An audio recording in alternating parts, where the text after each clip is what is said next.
1 दिसंबर से बदल रहे हैं कई अहम नियम, जिसका आपकी जेब और आपकी जिंदगी पर पड़ेगा असर। क्या फायदा होगा, क्या नुकसान होगा, चलिए आपको बताते हैं।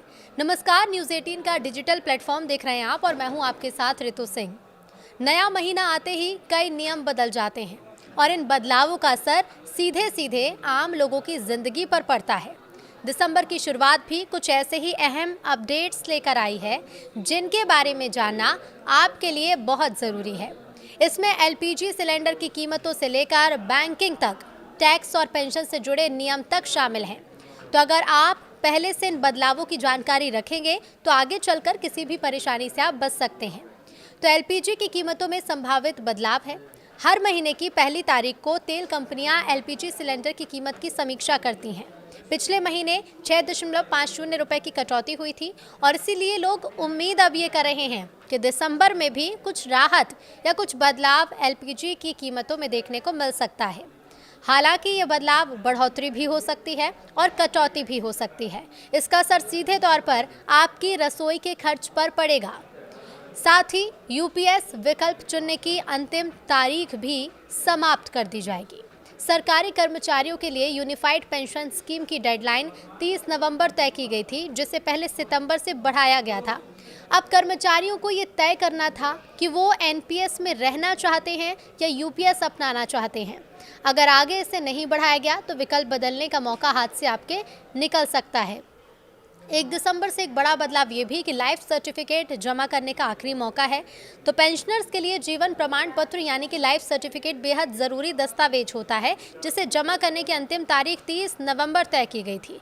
अगर समय पर लाइफ सर्टिफिकेट नहीं जमा हुआ तो पेंशन आपकी रुक सकती है और ऐसे पेंशन भोगी जिन्होंने अभी तक ये प्रक्रिया पूरी नहीं की, उन्हें जल्द कोई कदम उठाने चाहिए। इसके साथ ही 1 दिसंबर से टैक्स और टीडीएस से जुड़े कई अहम काम भी हैं।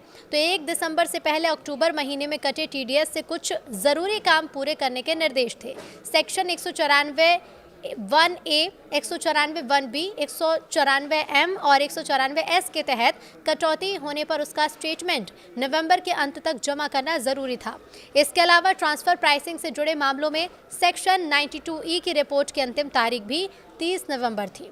अगर ये फाइलिंग समय पर नहीं हुई तो आगे पेनल्टी या जटिलताएं बढ़ सकती हैं। साथ ही दिसंबर में कितने दिन बैंक हॉलीडे हैं वो भी आपको बता देते हैं। तो दिसंबर के माह में 18 दिन बैंक हॉलीडे रहेंगे। दिसंबर में त्योहारों और क्षेत्रीय छुट्टियों की वजह से बैंक में करीब 18 दिन तक कामकाज बंद रहेगा। हालांकि ये छुट्टियां पूरे देश में एक साथ लागू नहीं होंगी। आरबीआई कैलेंडर के अनुसार अलग अलग राज्यों में अलग अलग दिन बैंक बंद रहेंगे, इसलिए किसी भी बैंकिंग कार्य के लिए पहले तारीख देखें, उसके बाद ही बाहर निकलें। साथ ही 1 दिसंबर से ऑनलाइन बैंकिंग और कार्ड से जुड़े नियम भी बदलेंगे। कई बैंक और फाइनेंशियल कंपनियां 1 दिसंबर से अपने digital banking system, UPI limit, card charges और सिक्योरिटी फीचर्स में बदलाव लागू कर रही हैं। कुछ जगह लेन देन पर शुल्क बढ़ सकता है तो कुछ सेवाओं में छूट भी मिलने की संभावना है।